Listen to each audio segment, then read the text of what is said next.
राजस्थान में लोकतांत्रिक प्रक्रिया की धुरी माने जाने वाले पंचायत चुनाव की घोषणा का इंतजार अब उम्मीदवारों और मतदाताओं के लिए असमंजस का सबब बनता जा रहा है। तकरीबन एक महीने से अधिक समय से चुनाव तारीखों की प्रतीक्षा में बैठे संभावित प्रत्याशी कभी अपनी तैयारी को तेज कर रहे हैं तो कभी उनकी तैयारियां ठंडी पड़ती हुई नजर आ रही है।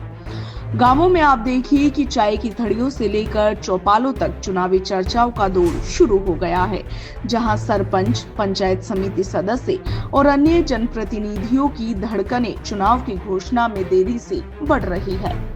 पंचायती राज चुनाव यूं तो पिछले साल जनवरी 2025 में होने थे, मगर प्रशासनिक तैयारियों, आरक्षण प्रक्रिया और कानूनी अड़चनों के चलते विलंब होता चला गया। हालांकि अब सुप्रीम कोर्ट ने राजस्थान सरकार के लिए यह डेडलाइन दे दी है कि किसी भी सूरत में 15 अप्रैल 2026 तक ये चुनाव संपन्न करवाने हैं, मगर अभी तक भी चुनाव की तारीखों की घोषणा नहीं हुई है, जिसकी वजह से असमंजस लगातार बना हुआ है।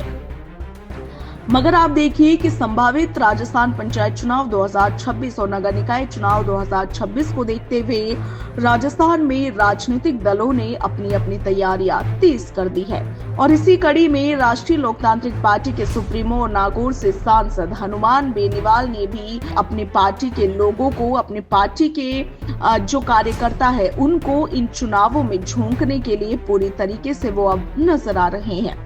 दरअसल हनुमान बेनीवाल ने सोशल मीडिया प्लेटफॉर्म एक्स पर एक पोस्ट किया है और इसमें उन्होंने पंचायत चुनावों को लेकर पार्टी के कार्यक्रम की घोषणा की है। अपने इस पोस्ट में हनुमान बेनीवाल ने पंचायत चुनाव को लेकर अपने कार्यकर्ताओं को जिम्मेदारी सौंपते हुए लिखा कि राष्ट्रीय लोकतांत्रिक पार्टी के वरिष्ठ नेता और पूर्व मंत्री दिलीप चौधरी, मेड़ता से पूर्व विधायक इंदिरा देवी बावरी, बीकानेर से पूर्व जिलाध्यक्ष दानाराम खिंटाला, आरएलपी नेता विजयपाल बेनीवाल और डॉक्टर विवेक माचरा आगामी पंचायती राज और निकाय चुनावों को लेकर 26 जनवरी 2026 से 1 मार्च 2026 तक श्री गंगानगर और हनुमानगढ़ जिले का दौरा करेंगे।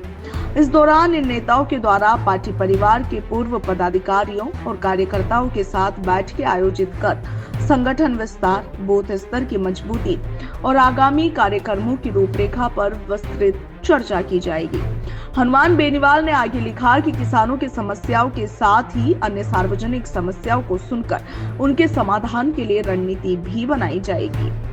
हनुमान बेनीवाल ने आगे लिखा कि उक्त नेताओं के दोनों जिलों के दौरे के बाद मेरा स्वयं का भी श्री गंगानगर और हनुमानगढ़ जिले का दौरा करने का कार्यक्रम रहेगा,